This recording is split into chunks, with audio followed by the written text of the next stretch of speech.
নৃত্যশিল্পী নৃত্যকলা সম্মাননা 2026, সিনথিয়া ইয়াসমিন নূপুর, নৃত্যশিল্পী ও অভিনেত্রী। আমাদের প্রধান অতিথি বীর মুক্তিযোদ্ধা হাফিজ সালাম, প্রশাসক, ঢাকা দক্ষিণ সিটি কর্পোরেশন। উনি আমাদের নৃত্যশিল্পীদেরকে সম্মাননা প্রদান করছেন। আসসালামু আলাইকুম।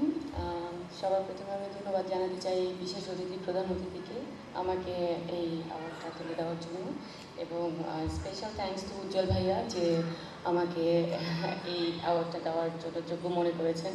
আসলে নাচের জার্নি নিয়ে আমি বলতে গেলে দেখা যাবে যে আমার বিশাল বড় লম্বা একটা জার্নি হয়ে যাবে, কারণ আমি অনেক ছোটোবেলা থেকে নাচ করি এবং এখানে বসে আছেন বিবি আপা, সোহেল ভাই, সবার সাথেই আমার নাচ হয়েছে। ওনাদের কোরিওগ্রাফিতে আমিও নাচ করেছি, আমার সৌভাগ্য হয়েছে।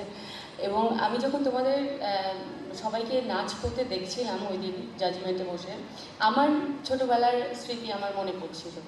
আমি আসলে খুব গুছিয়ে কথা বলতে পারি না, কিন্তু আমি এতটুকুই বলবো যে এই যে প্রতিযোগিতাটা অ্যারেঞ্জ করা হয়েছে, এটা আসলে প্রত্যেকটা নৃত্যশিল্পীর মধ্যে একটা উৎসাহ তৈরি করে দেয়, সবার মনে একটা উৎসাহ তৈরি করে দেয়। এবং অসংখ্য ধন্যবাদ উজ্জ্বল ভাইয়া প্রতি বছর এত সুন্দর প্রতিযোগিতা অ্যারেঞ্জ করার জন্য, এবং আগামীতেও আমরা এত সুন্দর সুন্দর প্রতিযোগিতা দেখতে পাবো সেই প্রত্যাশা রইল।